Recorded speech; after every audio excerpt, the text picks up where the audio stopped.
AI is not going to solve all the problems that you experience while bidding on government contracts.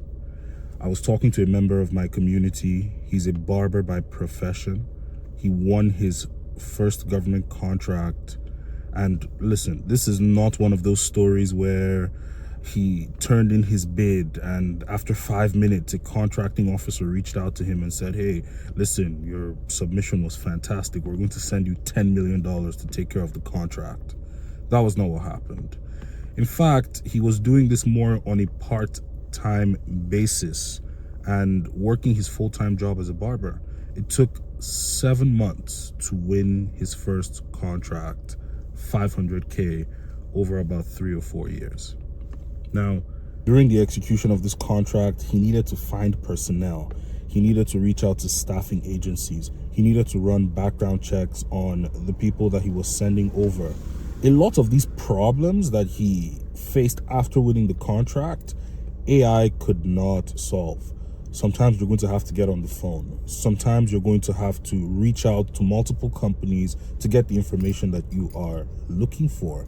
The reason I'm telling you this story is because I've talked to a lot of people in the space now whose aspiration is to bid on government contracts consistently without having to face that pain of delivering the paperwork and possibly messing up.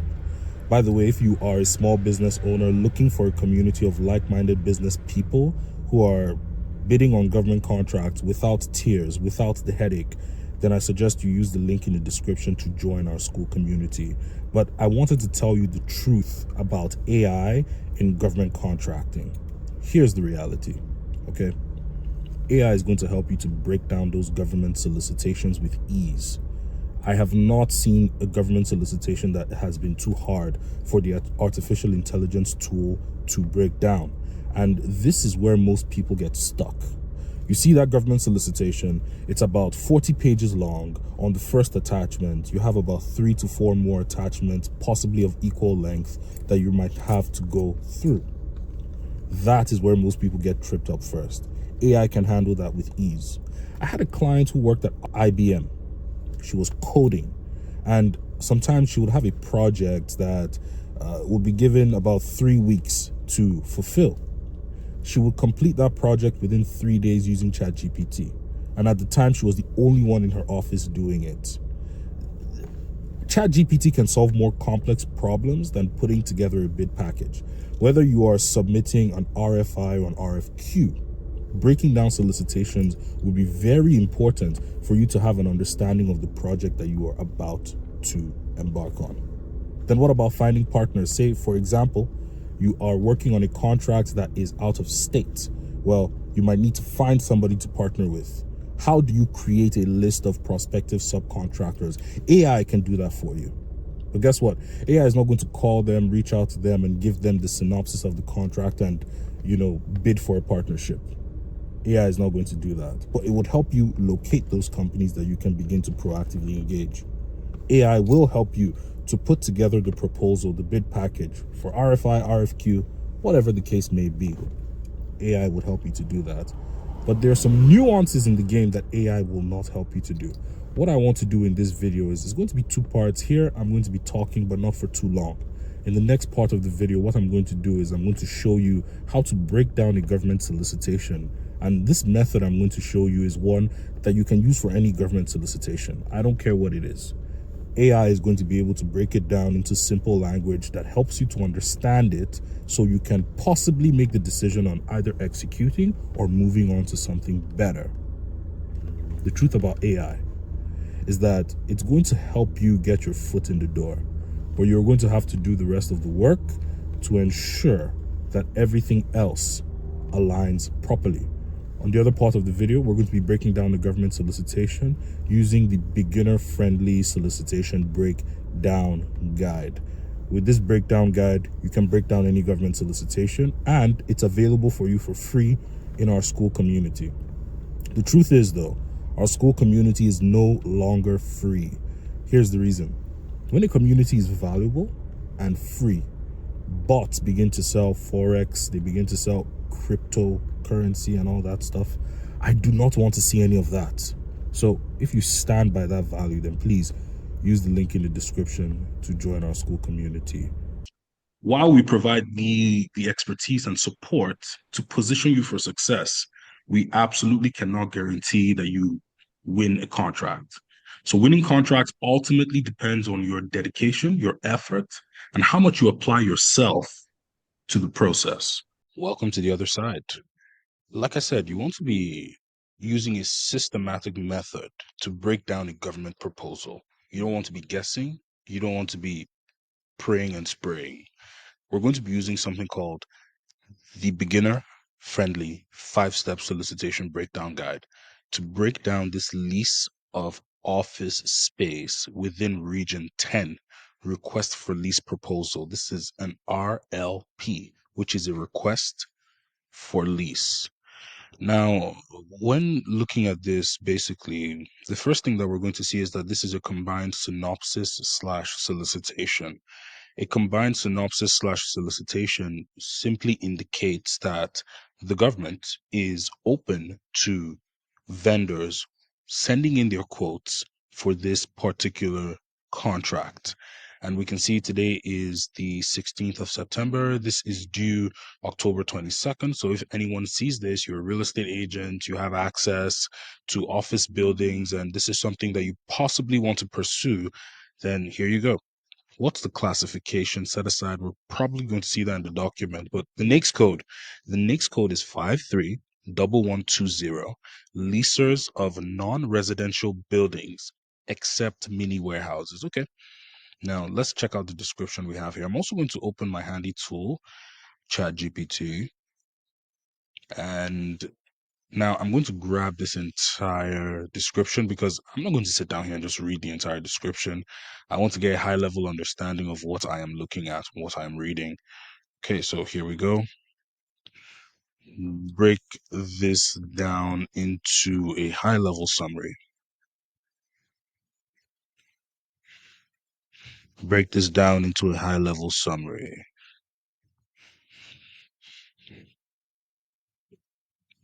Let's see what we're looking at here. Okay, so the US government is seeking to lease office space in Port Angels, WA. I guess that's Washington. Okay, so through the Automated Advanced Acquisition Program, AAAP, the lease will be for office space with a term of 17 years, 15 of them which are firm. Okay, guys, let me just go back again. Okay, they need a lease. I'm sure I got that right? The lease will be for office space with a term of 17 years, 15 of them, which must be firm. Okay, specifics. Now, the location is the central business area, Port Angels, WA.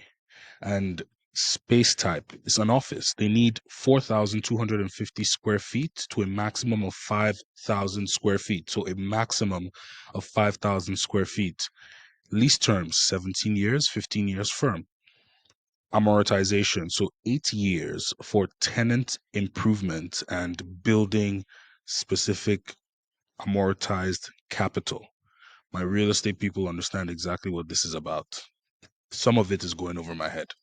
But unique requirements cannot be within 500 feet of railroad tracks. Public transportation must be available within 2 city blocks.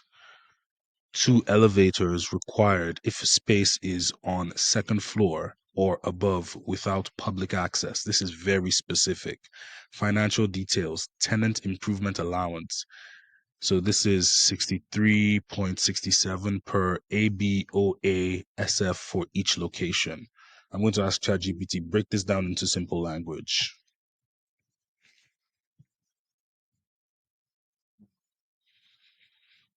The US government wants to rent the office space. Okay, so it didn't focus on what I wanted it to focus on. Where?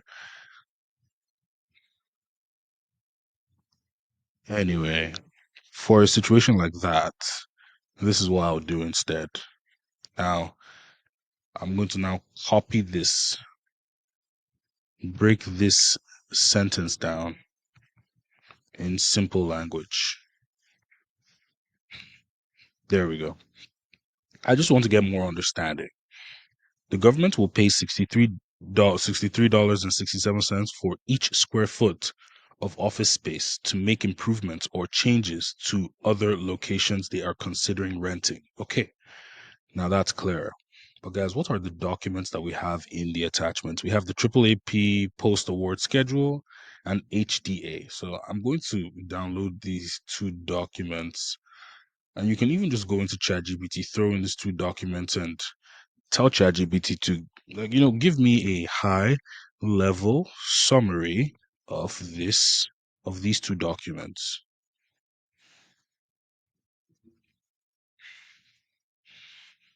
Okay, triple AP post award schedule. This document outlines the timeline for different stages after a lease award through the automated advanced acquisition program. It details the expected timeframes for managing the design and construction process for the provision of design intent drawing by the leaser to the government's final acceptance the of the space. Key stages include design intent drawing submission, government review and approval, submission and review of the construction documents, pricing proposal preparation approval. So guys, this is a high level of what the documents are. I wanted to find out what this H plus DA. So this document appears to define the delineated area for a project in Port Angeles WA, specifying the geographic boundaries for the project location. It details the northern, eastern, southern, and western limits of the area, centering around landmarks like Marine DR and landing buildings and various streets such as Lincoln Street and Valley Street. This specification is crucial for defining the exact area where the project or property requirements must be met.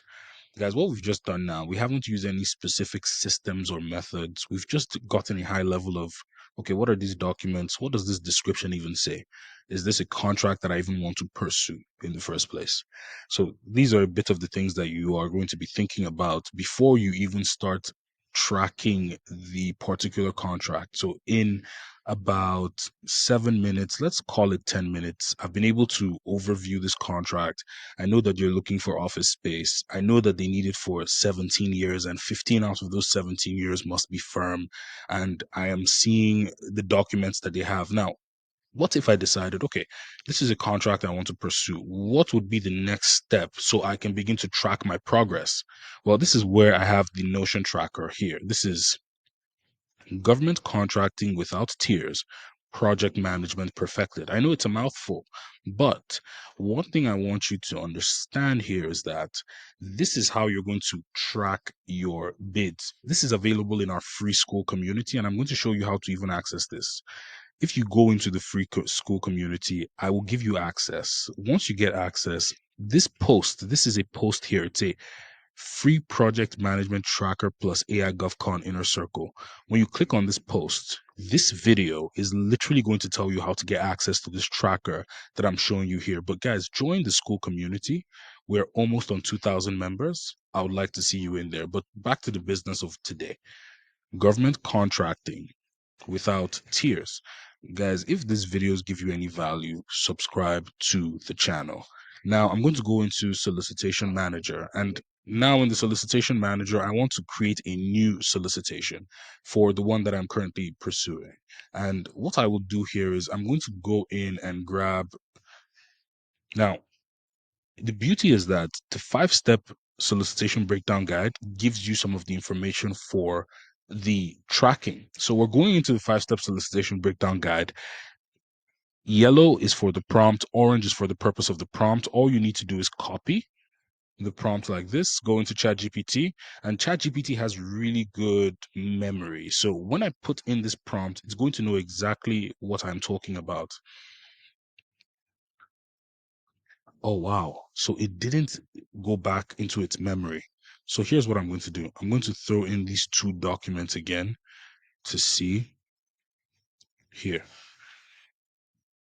That document you've uploaded does not contain the specific details. Ah, I see. So it actually knew what it was saying. So what I'm going to do is I'm going to grab the entire sam.gov page and go back to ChatGPT and say, okay, what about here?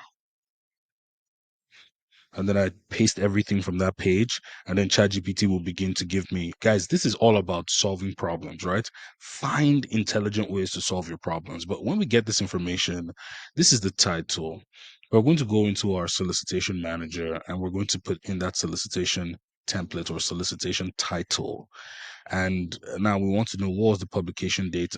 I'm just going to put in the 10th of, or rather 17th of September. I'm just putting some random dates here because of time. And response deadline, I remember it being the 22nd of October. If I'm wrong, it's okay, but this is how you just go through that process.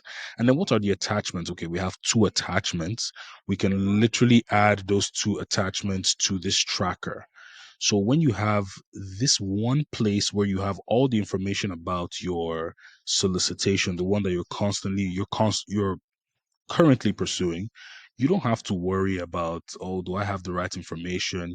And then over here, you can put the sam.gov link, because sometimes we find that these solicitations disappear. So in this one tracker now, you've created this lease of office space within region 10. And you can open it like so, and you can begin to add the information in here.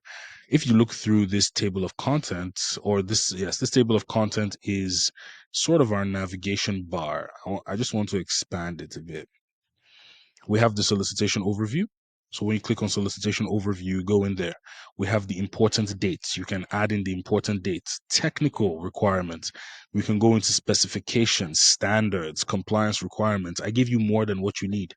You can access this tracker for free. The only thing that I'll tell you, that if you want to be able to track yourself, like have a graph, I have a report center over here. When you go to the report center gives you a visual on what you're doing in terms of your proposal status, in terms of your solicitation status. Something to fix. Help me fix it. I'll fix that later. But you see these graphs, they tell you, okay, well, you have an active partnership, your subcontractors. But let's focus on what we're doing. Back to solicitation manager, what we're looking at right now is the lease office space. Okay, we've opened this up. I'm going to full screen it and go back to ChatGPT here. So, what's the summary? It says the US government, through the General Service Administration, is seeking to lease office space in Port Angels, Washington, as part of the Automated Advanced Acquisition Program. The requirement is for the office space ranging from 4,250 to 5,000 square feet in the central business area of Port Angels, with a lease term of 17 years, 15 of them being firm. So all this information now, the summary of the solicitation, you can begin to add this into your Notion tracker as you like, because I have created different sections for you. I'm not going to go too deep into adding it one by one because of time, but I am going to go ahead and add in more of these prompts. Like, after you've gotten a high level view of what the contract is talking about, the next step is that you want to get more details, and you want to find out what are the eligibility requirements, key deliverables, and objectives of the contract. Guys, in the inner circle, I show you how to break these down even better with more advanced prompts. And if you would like to join the inner circle, you can send me a DM in the school community and we can talk about it. But what are the eligibility requirements, key deliverables, and objectives of this contract? What you're going to find is that this particular prompt is going to bring out more detail. What do I mean? Compliance with telecommunication prohibitions. Okay, so all firm must adhere to Section 889 of the FY19 National Defense Authorization Act, which restricts certain telecommunications and video surveillance services or equipment. I know it sounds a bit complicated, but the truth is that you see this in many contracts because the government don't want certain products. It could be some kind of let's just say a product from a country that they believe could be used to spy on them to collect their very personal information. So you're going to see this a lot. Don't look at it and think that this is extremely complicated. But compliance with Semitic standards, the building offered must be Siamic standards of local in moderate or high Siamic zones. I don't know what that is. What is this? So any question that you have, you can always ask, like, what is this in one sentence? And I hope I'm pronouncing it properly. It's seismic. Seismic zones are regions classified based on their level of seismic activities. Wow, thanks for your help. Which determines the likelihood and intensity of earthquakes in those areas. Okay, important. By the way, I have a malware that stops like search engines from like going to Google. So if anybody has a tip on that, help me out, because related to earthquakes. Okay, I see. So this is related to earthquakes. So guys, when you gather this information, you want to be able to put it into your tracker. And like I said, when you go into the tracker, you have so many places, evaluation criteria. You can put in the technical approach, you can put in the management approach, past performance, you can store anything that you need. But in general, when you get a high level with the first prompt, you want to go and get more into details. And after that, you want to find out what the submission instructions are. So this will be the last prompt I would show you, but this should reveal the submission instructions. And of course, you take the submission instructions very seriously. And the submission instructions, so it says the deadline for proposal submission is October 7th, 2024. Proposal must be formatted according to the guidelines provided in the request for lease proposal and submitted through the automated advanced acquisition program portal available at, and it gave us the website. Offers need to register to the AAAP website, follow the instructions for entering the offers, and can submit their proposals during any open period, which from the 1st through the 7th of each month, unless the 7th falls on a weekend or federal holiday, in which case the deadline extends to the next business day. Guys, what I've just showed you is how to break down a government solicitation in a systematic way that works every time.